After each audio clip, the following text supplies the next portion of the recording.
ഭാർഗവീമ്മയുടെ താലിച്ചെയിൻ. ഭാർഗവീമ്മയ്ക്ക് വയറുവേദനയും ദാരിദ്ര്യവും ഒരുമിച്ചാണ് ഭഗവാൻ കൊടുത്തത്. ദാരിദ്ര്യത്തിന് ശമനം വന്നു. മകൻ വലുതായി ഉദ്യോഗസ്ഥനായപ്പോൾ എന്നുവെച്ചാൽ ഇരക്കാതെ കഴിഞ്ഞുകൂടാമെന്ന നില വന്നു. എന്നാൽ വയറുവേദന വിടാതെ പിടികൂടി. 41 ദിവസം ഭജനമിരിക്കാൻ നേർന്നു.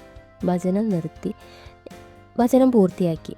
ഗുരുവായൂരപ്പനോട് വിട പറയാൻ നേരത്ത് എന്തു വഴിപാട് ചെയ്യണമെന്നറിയാതെ ഭാർഗവീമ്മ വിഷമത്തിലായി. ഭജനം കഴിഞ്ഞു പോകുമ്പോൾ അവസാനമായി ശരീരത്തിൽ ശേഷിച്ചിരിക്കുന്നത് താലികോർത്ത ചെറിയൊരു സ്വർണ്ണ ചെയിനാണ്. ആ സ്വർണ്ണ ചെയിൻ ഭർത്താവ് വിവാഹ നാളിൽ കെട്ടിച്ചതാണ്. താലികോർത്ത ചെയിൻ തൻ്റെ കഴുത്തിൽ കെട്ടിയ ഭർത്താവ് നാടുവിട്ടു പോയിട്ട് 25 സംവത്സരം കഴിഞ്ഞു. ഇതുവരെ മടങ്ങിയെത്തിയിട്ടില്ല. പിതൃക്കൾക്ക് ബലിയിടാൻ വേണ്ടി വൈശാഖത്തിലെ വെളുത്ത വാവിന് സമുദ്രസ്ഥാനത്തിന് പോയതാണ്. പിന്നെ തിരിച്ചു വന്നിട്ടില്ല. മരിച്ചു എന്നും മരിച്ചിട്ടില്ല എന്നും പറയപ്പെടുന്നു. സംഗതി ദൈവത്തിന് മാത്രം അറിയാം. ഇത്രയും കാലം ഈ കെട്ടുമിന്നിൽ തന്നെ വിശ്വസിച്ചുകൊണ്ടാണ് കഴിഞ്ഞുകൂടിയിട്ടുള്ളത്. ഭർത്താവിൻ്റെ തിരോധാനത്തിന് ശേഷം ഒരു മകനുണ്ടായതിനെ കഷ്ടപ്പെട്ട് വളർത്തി വലുതാക്കി ഉദ്യോഗസ്ഥനായി പെണ്ണും കെട്ടി എവിടെയോ കഴിഞ്ഞുകൂടുന്നു. വല്ലപ്പോഴും വല്ലതും അയച്ചു കൊടുത്താലായി. അപൂർവമായിട്ടേ എഴുത്തുകുത്തുള്ളൂ. ഭാർഗവീയമ്മ ഒറ്റപ്പെട്ട ഏകാന്ത ജീവിതമാണ് നയിച്ചിരിക്കുന്നത്. പ്രായം 50നോടടുക്കാറ്. ഇനിയുള്ള കാലവും മുമ്പേ കഴിഞ്ഞതുപോലെ കഴിയാനാണ് ആഗ്രഹം. അതിന് ഗുരുവായൂരപ്പൻ സഹായിക്കണം. അല്ലാതെ മറ്റൊരാളും ആശ്രയമില്ല. ആശ്രയിച്ചു വന്നവരൊക്കെ കൈയൊഴിയുകയാണ് ഉണ്ടായത്. ഈ കൈയൊഴിഞ്ഞവരുടെ കൂട്ടത്തിൽ ഭർത്താവിൻ്റെ ബന്ധുക്കളും ഉൾപ്പെടുന്നു. ഏകാഗ്നി, മധ്യവയസ്ക. അപവാദങ്ങൾ എളുപ്പമാണ്. ഭാർഗവീയമ്മയെക്കുറിച്ചും കിംവദന്തികൾ പ്രചരിച്ചിരുന്നു. എന്നാൽ അവരങ്ങോട്ട് കാതുകൊടുത്തതേയില്ല. കേൾക്കാൻ പാടില്ലാത്തത് കേൾക്കേണ്ടി വരുമ്പോൾ ബദിരയെ പോലെ ഭാർഗവീയമ്മ നടക്കും. സദാഭി ഭഗവത് സ്വരൂപം ധ്യാനിച്ചുകൊണ്ട് നടത്തും. വയറുവേദന സാധാരണയായി അനുഭവപ്പെടാറ് വെളുപ്പാൻ കാലത്താണ്. ആർത്തവരക്തം നിലയ്ക്കുന്നതിന് മുന്നോടിയായിട്ടുള്ള വേദന എന്നാണ് ആദ്യം ധരിച്ചിരുന്നത്. പിന്നെ പിന്നെ തൻ്റെ വേദന അടിവയറ്റിനകത്താണെന്ന് അവർക്ക് ബോധ്യപ്പെടാൻ തുടങ്ങി. ഉത്കൃഷ്ടമായ വികാരങ്ങളാൽ വീർപ്പുമുട്ടുമ്പോൾ ഈ വേദന അസഹ്യമാകുന്നു. ഭജനത്തിന് വന്ന നാളുകളിലാണ് ഈ വേദന അസഹ്യമായി അതിൻ്റെ പാരമ്യത്തിലെത്തിയത്. കാഴ്ചയിൽ യാതൊരു അനാരോഗ്യമില്ല എന്ന ഭാർഗവീയമ്മയെ കണ്ടാൽ ആരും പുറംതിരിഞ്ഞൊന്നു നോക്കുമായിരുന്നു. മധ്യവയസ്സയായ അവരുടെ ശരീരം പുഷ്ടി പ്രാപിച്ചിരുന്നുവെങ്കിൽ മനസ്സിലെന്തോ അഗാധമായ വേദന കൊണ്ടു നടക്കുമെന്ന് മുഖത്തെ ഭാവം വ്യക്തമാക്കിയിരുന്നു. കരയുന്ന ആ രൂപം കണ്ട് പലരുടെയും മനസ്സിൽ അവരുടെ രൂപം വിട്ടുമാറാതിരുന്നു. പ്രലോഭനീയമായ നിശബ്ദ വാഗ്ദാനങ്ങൾ പല പുരുഷന്മാരിൽ നിന്ന് ലഭിച്ചുവെങ്കിലും അവർ ആ കെട്ടുതാലിയുടെ പവിത്രതയിൽ പൂർണ്ണമായും വിശ്വസിച്ചു.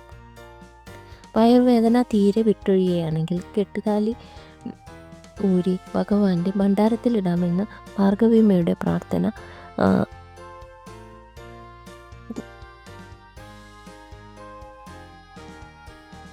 വയറുവേദന തീരെ വിട്ടൊഴിയുകയാണെങ്കിൽ കെട്ടുതാലി കെട്ടിയ ചെയിൻ ഊരി ഭഗവാന്റെ ഭണ്ഡാരത്തിലിടാമെന്ന് ഭാർഗവീയമ്മയുടെ പ്രാർത്ഥന ഭജനം കാലം കൂടുന്നതോടെ ഫലിച്ചു.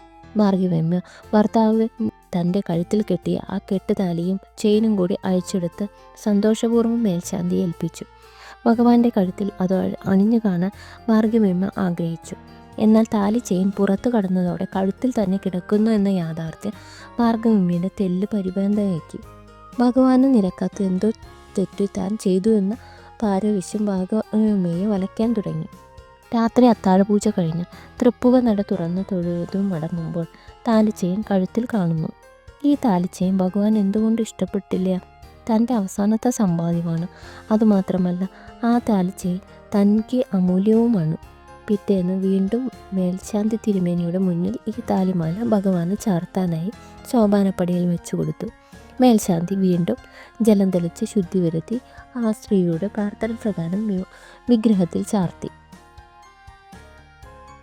ഒരേ ചെയിനും താലിയും 2 പ്രാവശ്യം ഭഗവാന് വഴിപാടിടാൻ എന്താണ് കാരണമെന്ന് മേൽശാന്തിയും ആലോചിക്കാതിരുന്നില്ല.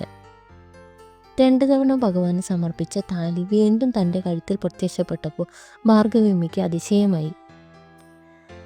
ഇനി ഈ താലിച്ചെയിൻ താൻ എന്ത് കാണിക്കുമെന്ന് മേൽശാന്തിയോട് തന്നെ ചോദിക്കാമെന്ന് വെച്ചു. 2 പ്രാവശ്യം ഭഗവാന് വഴിപാടായി ചെയ്തിട്ടും ഇത് വീണ്ടും നിങ്ങളുടെ കഴുത്തിൽ തന്നെ കിടക്കുകയാണെങ്കിൽ അത് ഭഗവാന് അർഹതപ്പെട്ടതല്ല, നിങ്ങൾക്ക് അർഹതപ്പെട്ടതാണ് എന്നാണ് ഭഗവാൻ തീരുമാനിച്ചിരിക്കുന്നത്. അതുകൊണ്ട് തന്നെ ഇത് നിങ്ങളെടുത്തോളൂ. ഭഗവാൻ സന്തോഷത്തോടെ തരുന്നതാണ്. മാത്രമല്ല, നിങ്ങളുടെ ഈ താലി കെട്ടിയ ആൾ ഇപ്പോഴും ജീവിച്ചിരിക്കുന്നു. അദ്ദേഹം മരിച്ചിട്ടില്ല. മേൽശാന്തിയുടെ ഈ വാക്കുകൾ കേട്ടപ്പോൾ ഭാർഗവിയമ്മ ആകമാനം കോരിത്തിരിച്ചു. വയറുവേദന എന്നേക്കുമായി മാറാൻ പോവുകയാണ്. മേൽശാന്തി അനുഗ്രഹവർഷം ചൊരിഞ്ഞു. കൃതാജ്ഞനായ ഭാർഗവിയമ്മ ഭജനം കഴിഞ്ഞ് സ്വദേശത്തേക്ക് മടങ്ങി. 25 വർഷത്തിന് ശേഷം ഭഗവാൻ 1 വയസ്സുള്ളപ്പോൾ കാണാതായ ഭർത്താവ് ഒരു നാൾ ഭാര്യാഗൃഹത്തിൽ തിരിച്ചെത്തി. പക്ഷേ അദ്ദേഹം അപ്പോഴേക്ക് ഗൃഹസ്ഥാശ്രമി എന്ന അവസ്ഥയിൽ നിന്ന് തിരിച്ചും വിമുക്തനായിരുന്നു. സന്യാസവൃത്തി സ്വീകരിച്ച ഭർത്താവിനെ ഭാർഗവിയമ്മ ആനന്ദാശ്രുക്കളോടെ സ്വീകരിച്ചുവെങ്കിലും അദ്ദേഹം അവിടെ ഏറെ നാൾ തങ്ങാനും കൂട്ടാക്കിയില്ല. അവസാനം ഗത്യന്തരമില്ലാതെ പരിസ്ഥിതിയെ സന്യാസം സ്വീകരിച്ച് ഭർത്താവിൻ്റെ കൂടെ ഭാർഗവിയമ്മയും സന്യാസിനിയായി പിന്നാലെ പുറപ്പെട്ടു എന്നാണ് പറഞ്ഞു കേൾക്കുന്നത്.